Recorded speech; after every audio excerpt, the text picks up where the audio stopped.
Hi, my name's Jay. Welcome to Talking Cars with Jay. It has always been my passion to help people with cars and give people advice. And to give you a little background on myself, I've been doing this for almost 16 years now. And I've always had this dream or this vision to be able to put together my own show, whether it be radio or TV, and just help people with the process of buying cars. It's no fun to buy cars, and I know that in the back of my head. And for the most part, people think they're educated, but what I notice is most people are not educated in the car buying process. And what I'd like to do is educate everybody today on buying a car.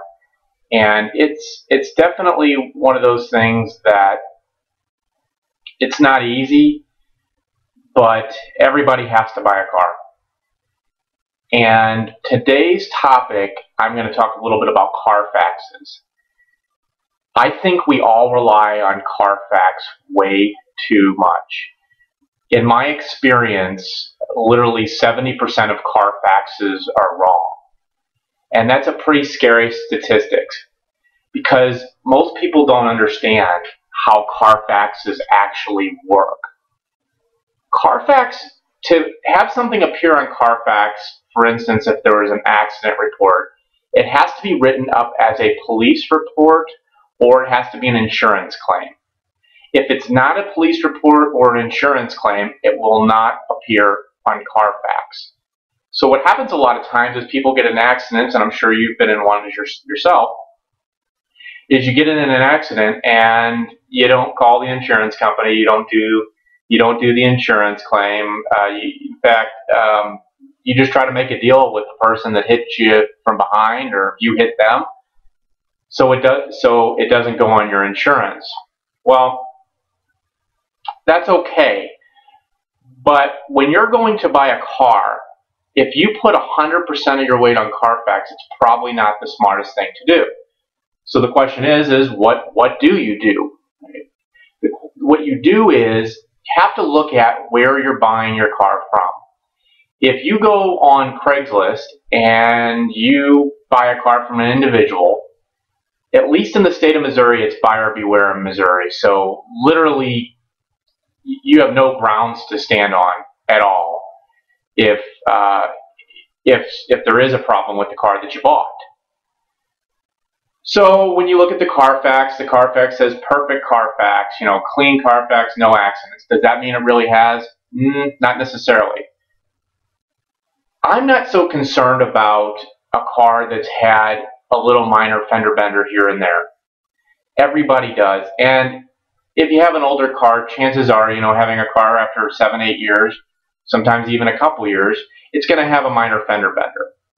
But what you have to be concerned about is something called frame damage. Frame damage is actually literally bending the frame of the car in an accident. So you have to get hit pretty darn hard to have frame damage. Now, I've seen a lot of cars not appear on Carfax that actually have frame damage. And there's also another report that you can get your car checked out called AutoCheck. AutoCheck, actually, in my opinion, is actually more reliable than Carfax. And again, these are my opinions, and this is my experience that I'm talking to you about. In the show today, what I want to talk about is what a clean Carfax looks like and how to read a Carfax. I actually have a Carfax actually right here that I've printed out. It's actually on a, if you can see that, it's on an actual vehicle. And I'm going to try this as an experiment to try to help you see how to read a Carfax. This show today is going to be based on Carfaxes that are it's a clean Carfax, something that looks good. And the very top here, it says a check. It says no accidents reported. Well, take that with a grain of salt. there's certain ways that you can check and see if cars have been in accidents. And again, a little minor fender bender here and there. I mean, I've seen cars that say accident report that say rear end collision with another motor vehicle and it had a bumper replaced, a bumper cover. That's not a big deal. What's a big deal is when you get hit so hard that it bends the frame. And the only way you can really tell is if you buy from a reputable dealership, or if you have a technician or mechanic that you trust, to have them put it up on a lift and let them look underneath it to see if it does have the damage. The next thing says how many owners it's had. Let's see if you can see that.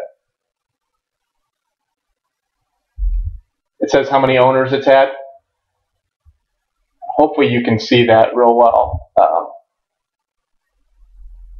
This one has actually had one owner, and it's actually a 2005 Escalade, which is very rare actually, is to find a one-owner car. I say most people are keeping their cars, you know, a year and a half, 2 years at the most, and then they're hopping out of it. So this person's had their car for about 7 years.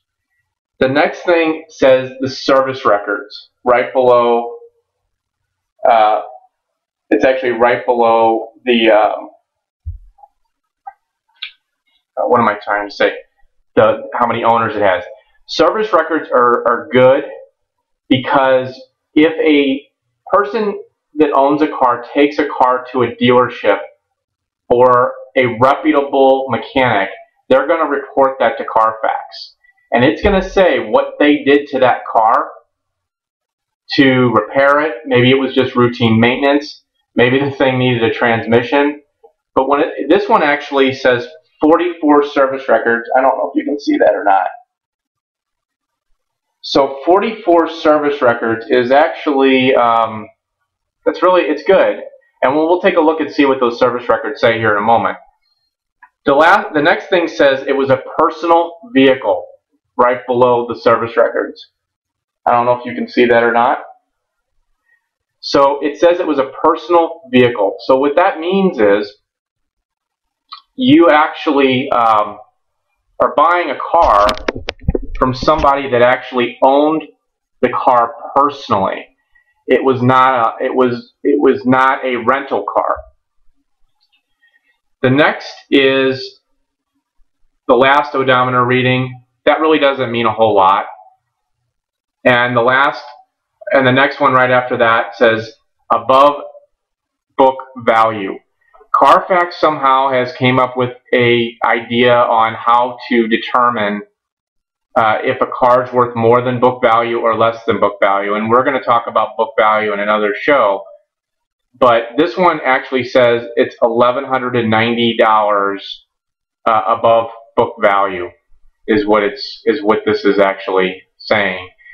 And the reason why it says that is because of the fact that when you look at the Carfax and what it says on the Carfax, if it has positive things on the Carfax, Carfax will rank that car worth more than book value based on what you can do.